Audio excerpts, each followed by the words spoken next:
Okay, we're live at Faver-Dykes State Park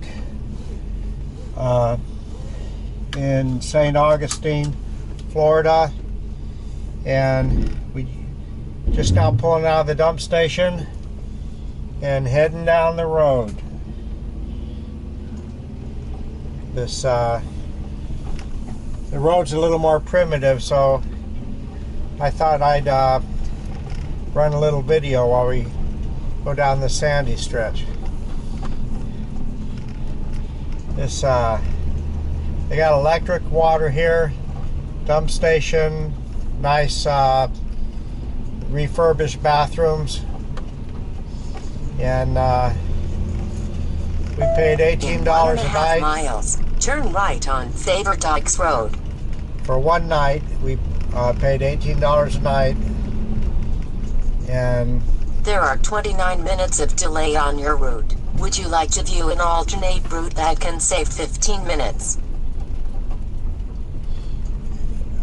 I wish the GPS would shut up while I'm filming. Okay, so we're going to ignore that. We're going past the ranger station here.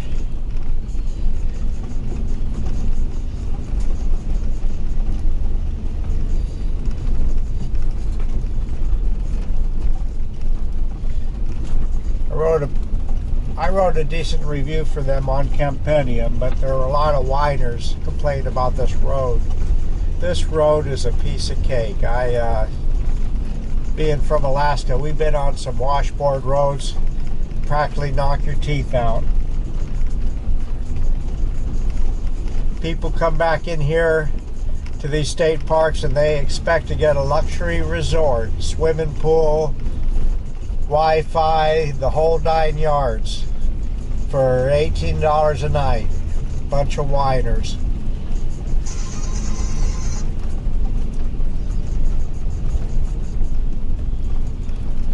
Hoping maybe we might see a turkey on the way. Today we're headed to Hannah City Park in Jacksonville, Florida. We're going to have the pleasure to see my cousin Gail Burnett, who I haven't seen in 45 years.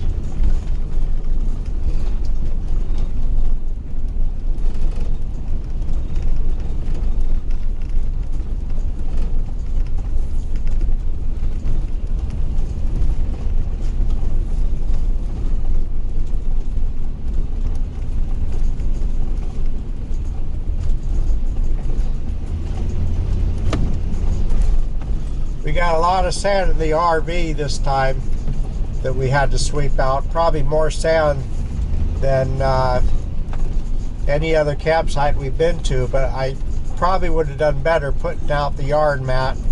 But since we were just here over one night, I didn't. I'll pop up a picture here of our campsite right now, and you can see what it looked like.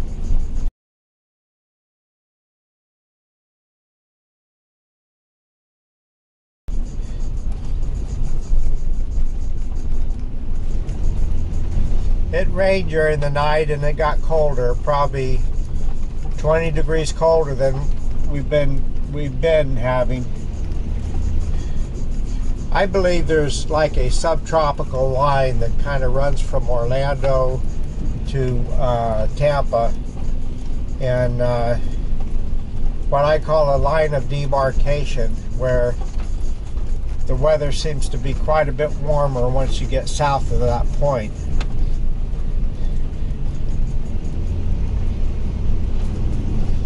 There at the campground, they had a warning that you should boil all your water. Once the state of Florida refurbished those bathrooms and the showers and the plumbing, they have to test the water for chloroform bacteria, and they have to do that 3 times. And the first 2 tests, the host had told me, came back clean. But they'd been waiting for a week for the last test, and they had that tested at a university in Florida, and I figured, well, it's spring break, and there's probably nobody there at the university to do it during spring break. So we just use the water from our freshwater tank, and we put our hose away. And that's one good reason to never. A lot of people just like to put a little bit of water in their tank when they're going to a campground by the end of the day, and because they don't want the weight. But if you done any amount of boondocking, or you probably going to want to have a full freshwater tank, even though one 40-gallon tank is going to weigh about 300 pounds, and it's going to definitely add to the weight of the RV. But there's been a lot of times when we are glad to have that water. And going through Canada, as a matter of fact, in the fall, say in October. 12 minutes of delay were added to your route. In October, they already have a lot of the water spigots winterized, and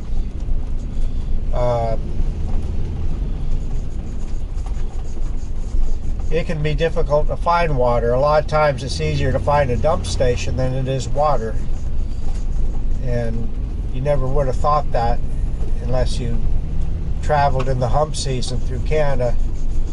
The hump season, what I'm calling, is right there in between summer and winter, and it can snow any time coming through Canada in October, and it has on us. We run this RV right through snow. See, this road ain't so bad, and a bunch of whiners on Campenium were saying how bad this road was. They need to send them all to the resort RV parks, where all the pads are asphalt or cement, and there's not a single no-see-um or mosquito anywhere in sight. The grass is all groomed, and someone comes around and takes your trash for you. A lot of people call that glamping. They need to do their glamping, or which is a luxury form of camping, and just get the heck out of these state parks and leave them for people that are got a little bit of skin on their bones and a little tougher campers, and quit leaving bad reviews on Campenium for $18 campsites that include electric and water. What the heck do they expect in Florida? Would you say that that campsite was okay, Willeen? Yes. Sure it was. It was fine. There weren't even any no-see-ums around, or I think I saw one mosquito.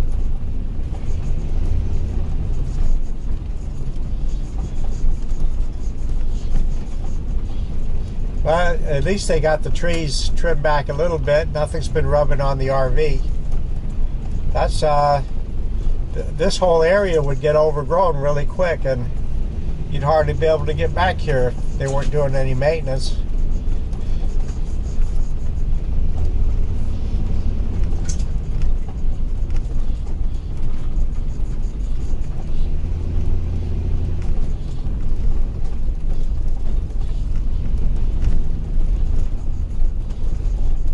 Willeen walked one of the nature trails a ways, and this morning, well, I got my nap in, and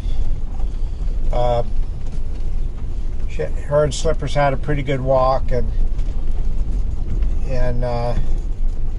she came back when it started raining, and she said it seemed like the trail was going to go a lot farther, and since she was alone, Turn right on Faver-Dykes Road.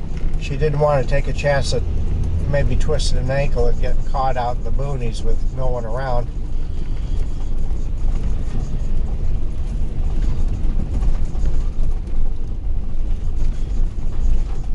Well, we're almost on the asphalt coming out of the park. Now they got an automatic gate here. Continue 1.5 miles to the end of the street, then turn left. They give all these state parks here in Florida. They close the gates for security, and if you think you're going to be arriving after dark, you need to call ahead to them before 5 and get the gate code so you can get in. And we've done that on numerous occasions, gotten the gate code.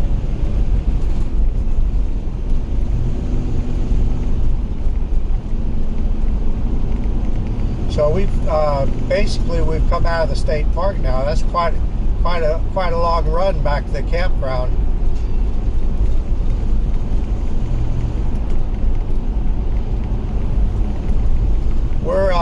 We're in the northern part of Florida, pretty much. It's supposed to be having a little rain the next few days. It looked like there was going to be one nice day. Maybe Gail and her husband and us could do something on that nice day. While we'll be 3 nights in Hanna Park in Jacksonville, and then we're moving on from there. We're going to the Okefenokee Swamp, the Stephen C. Foster State Park in northern Georgia, and we plan to take the ranger narrated tour in a riverboat while there, and also there's a nice boardwalk that goes right through the swamp I'd like to walk on. Well, let's see. We're not actually the state park here at Faver-Dykes State Park that we just left is fairly close to I-95, and it's kind of on the fringes of St. Augustine. It's not even close to being where the old town city portion is. It's on the south end. I guess St. Augustine is fairly sprawling town as far as square miles goes. There's another state park closer to Old Town, and that state park's right on the beach. And see, the name of that one is... At the end of the street, turn left. I can't think of it right now. I'll pop up the name of that state park above in the video here. Up in here via the state park, there's a bunch of fruit stands. They have pecans. Turn left on US 1, then exit right. They have pecans and different fruits. There's one on this side of the street and one on the other. I don't know if they're run by the same company.